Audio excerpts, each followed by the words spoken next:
I never thought my life would change at my mother's wedding, but it did, in ways I couldn't have imagined.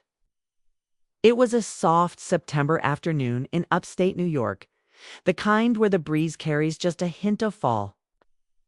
I remember the white roses, the golden light, and the way my mother smiled like a woman who had finally been seen after years of being invisible. She looked beautiful in her simple ivory dress, her brown hair falling in waves down her back. David Walsh, her groom, stood beside her like the perfect gentleman, tall, confident, silver at the temples, and eyes that seemed to know too much. He was 52, but carried himself with the energy of someone 10 years younger.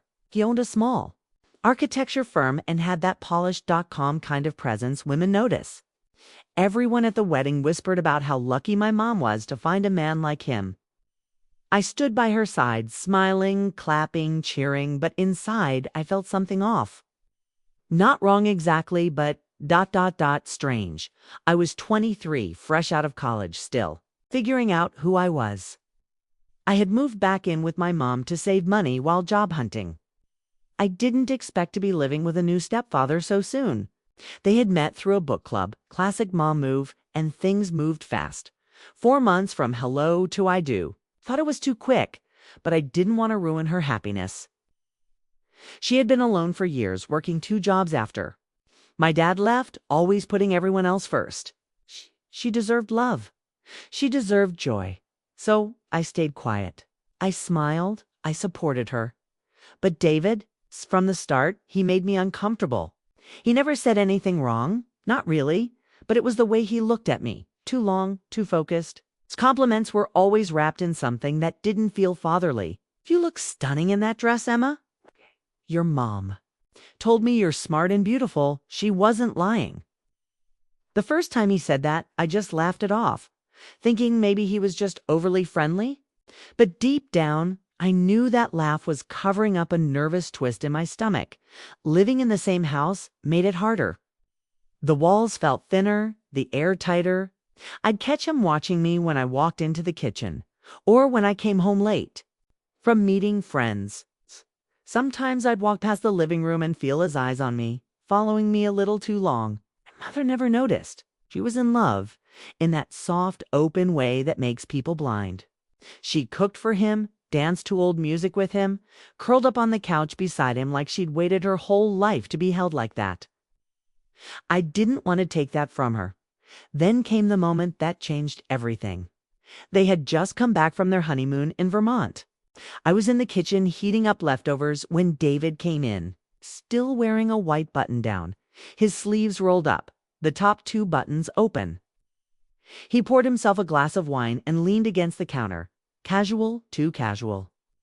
He looked at me, really looked, and said softly, "If only I'd met you first." I froze. My heart jumped into my throat. I wanted to pretend I misheard him, but the way he said it, the look in his eyes, it was real, not a joke, not an accident. He meant it. I didn't say a word. I walked past him, my breath shallow, my skin crawling. That night, I couldn't sleep. I lay awake in the dark, staring at the ceiling, replaying his voice over and over. Was he serious? Was he just drunk? And the worst part, the part that made me hate myself, was how a tiny part of me, the lonely part, didn't hate. The attention. I hadn't dated anyone seriously in years. I'd been so busy being the good daughter, the responsible one, the strong one. I wasn't used to being seen like that. Not by someone older, someone powerful. I told myself it was nothing, that I was overthinking, that I needed to grow up and move on. But deep down, I knew this was the beginning of something messy, something forbidden. Something that could burn my whole world to the ground, and part of me couldn't look away. I tried everything to avoid him after that night. I stayed out late at the cafe, took extra long drives with no destination, even pretended to be asleep when I heard his footsteps in the hallway. But David was always there, like a quiet shadow. My mother, glowing and full of life, had no idea what was happening right under her nose. She'd started painting again, cooking elaborate dinners. dancing barefoot in the kitchen while her favorite Fleetwood Mac songs played. Seeing her happy made my guilt heavier, like I was walking around with a stone on my chest. I told myself that what happened in the kitchen that night meant nothing. It was a moment, a mistake. But then David started slipping into my space again. He'd leave handwritten notes inside my books, quotes about beauty, longing, passion. They were small enough to seem harmless, but I knew they weren't. "You remind me of everything I thought I'd lost," he wrote once. Or, "You're impossible to ignore." My heart would race every time I found one, and I hated that a part of me secretly waited for the next. He touched my arm once, lightly, in the hallway. I flinched, but didn't pull away. That was the moment I knew this wasn't just him chasing. I was starting to give in. Then came the night that blurred every line between wrong and want. My mom had gone up to Vermont to help her sister, leaving just David and me in the house. I told myself I'd stay out until he was asleep, but the sky opened up, dumping cold rain while I was still out. Soaked and freezing, I drove home. The house was quiet except for the fireplace. He was there, sitting with a glass of red wine in his hand, wearing a gray sweater, his sleeves pushed up. "Come sit," he said. "Just one drink. We're adults." I hesitated, told myself to walk away, but something pulled me in. I sat on the opposite side of the couch, tense, barely breathing. He talked about life and regrets, how some people settle and some chase the fire. He said things that sounded like poetry, and I hated how much I wanted to hear more. Then, suddenly, the space between us vanished. His fingers brushed mine. His hand found my cheek. I whispered, "We can't." He said, "We already are." And then he kissed me, and I let him. Just for a moment. Just long enough for it to feel real. Then I pulled away and ran upstairs, locked my bedroom door, and sat on the floor, shaking. My heart was pounding, my lips still burning. I didn't sleep. I just stared out the window, hating myself. How had I let that happen? I told myself it was the first and last time that I'd never go near him again. That I had to protect my mom, protect myself. But nothing went back to normal. The next morning, he acted like nothing had happened, smiling over coffee, asking how I slept. My mom FaceTimed us from Vermont, all sunshine and stories about apple orchards and maple syrup. I faked a smile, nodded, along pretending I wasn't unraveling. David kept his eyes on me the whole time. And worse, I didn't look away. That afternoon, he cornered me again. Not with hands, but with words. "You felt it too," he said. "You can lie to yourself, but not to me." He wasn't wrong. That was the part that made me feel sick. I did feel it. It's that forbidden spark, that dangerous pull. I was lonely. I hadn't felt desired like that in years. Not by anyone, let alone someone who looked at me like I was the answer to every question he never asked. He made me feel wanted. Not just noticed, but wanted. I didn't tell my mom. I couldn't. I watched her text him heart emojis while she was gone. I watched her plan a surprise dinner for when she got back. And all the while, I was drowning in guilt. But guilt has a strange way of softening the longer you carry it. It becomes familiar, normal. The worst part? That wasn't the last time. And deep down, I knew it wouldn't be. Living with the weight of a secret like that changes you. Every morning felt like a lie I had to wear. I woke up before my mother just so I wouldn't have to look her in the eye at breakfast. She was still glowing from her short trip to Vermont, still smiling like her world was full of warmth and trust. She kissed David on the cheek every morning like a teenager in love. And I sat across from them holding my coffee, trying not to break. Meanwhile, David acted like we shared nothing but polite hellos, like that kiss by the fireplace never happened. Like the tension between us didn't fill the room like smoke. But he still looked at me in those moments when my mom wasn't watching. Subtle glances, the kind that felt like an invisible touch. Sometimes he would brush past me in the hallway, his hand grazing mine. And all the guilt I buried would rise back up like a wave. I hated myself for not saying something, for not leaving, for not telling her the truth. But I was paralyzed. The lines were already crossed, and it felt too late to go back. And worse, there was a part of me that didn't want to. I had never felt power like that, never felt that kind of twisted connection, like we were tangled in something bigger than either of us could stop. I know how wrong it sounds, but real feelings don't follow rules. And the heart doesn't always care about what's right.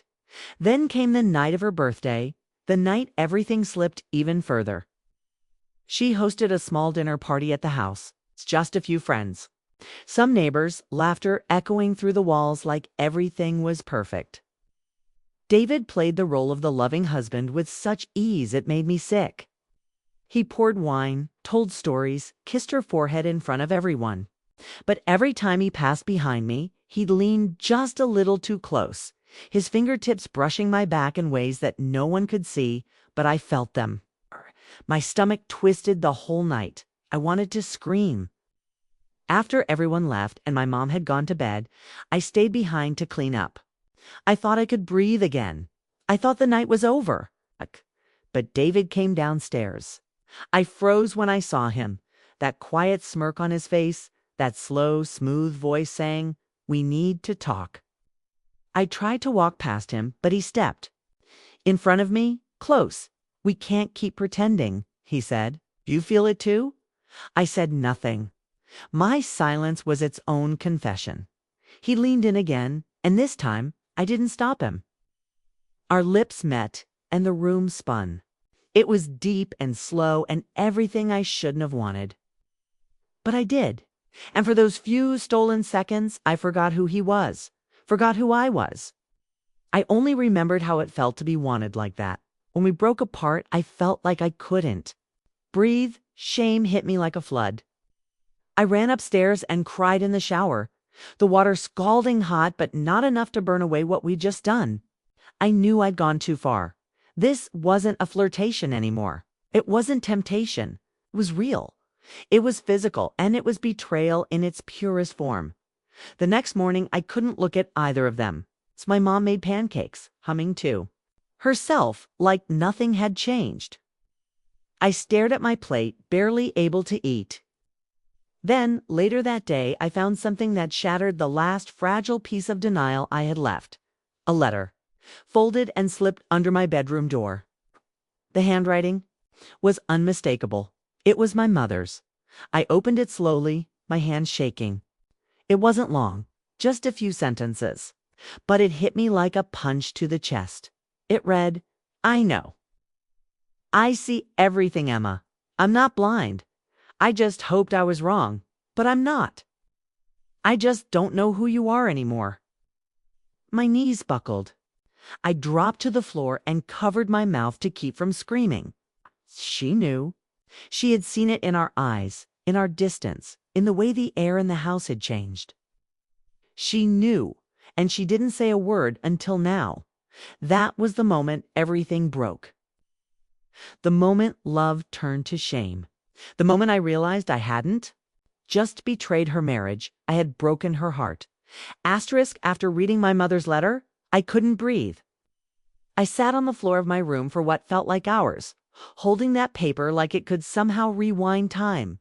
The shame hit me deeper than I expected, not just because she knew, but because she didn't scream, didn't confront me in anger. She just quietly hurt, and that was worse. I finally saw myself the way she must have. Her daughter, the one she raised alone, who she fought so hard to protect. Now the same person who had betrayed her most sacred joy. I wanted to run downstairs and apologize, beg for forgiveness, cry in her arms the way I did when I was little and scared. But I knew those arms weren't open for me anymore. That night, the house was silent. She didn't come to my room. Didn't text. I listened to the creak of her bedroom door close, and then nothing. The space between us was no longer just emotional. It was a canyon that couldn't be crossed. And David. He didn't say a word either. Stayed out late. Came home smelling like whiskey in silence. I didn't know where he'd been. I didn't ask. What could he say? What could I? Days passed like that, quiet, heavy, unbearable. My mom avoided me, and when she did speak, her voice was short, tired. I watched her eyes turn dimmer every day, like some part of her was fading. She still cooked, still went to work, still folded the laundry, but everything she did felt automatic, like she was going through the motions just to get to bedtime. She didn't cry in front of me, she didn't accuse, but her silence screamed loud enough to echo through every room of that house. The breaking point came a week later. I found her sitting alone on the back porch, wrapped in a blanket, staring out at nothing. I sat down next to her, slowly. We didn't speak for a while. The air between us felt cold, even though the sun was still shining. Then she said it, soft and broken. "You didn't just take him, Emma. You took the part of me that finally believed I was enough." My heart cracked. I reached for her hand, but she pulled away. And that's when I knew there was no fixing this. No right words. No amount of tears could erase what I had done. So I told her the truth. I told her it started as something I didn't understand, that I felt trapped and flattered and confused, but that none of that excused it. I told her I hated myself for it, think that I loved her, that I wished I could undo it all. And she just nodded. Slowly, her eyes filled with tears, but her voice steady. "I believe you," she said. "But I don't know if I'll ever trust you again." And that was the last real conversation we had. I packed my things the next morning. I didn't even tell David I was leaving. I didn't want to see his face. He tried texting me, calling me, even showed up outside my new apartment once, but I never opened the door. Couldn't. He was the storm that tore my life apart. But I was the one who invited it in. I moved to Boston, found a job at a small design firm, started over, slowly, quietly, some nights. I still wake up thinking about it. The house, the porch, the moment her voice broke. I haven't spoken to her in over a year now. I sent her birthday cards. She never replies. I heard from an old neighbor that she finally filed for divorce, that David moved away. And honestly, I'm glad. What I did was wrong. There's no sweet way to say it, but it taught me something about loneliness, about desire, about the weight of choices. I learned that some loves aren't meant to last and some mistakes aren't meant to be forgiven. But I also learned that even in the darkest moments, we have the power to change, to grow, to stop running. And maybe one day I'll earn her forgiveness.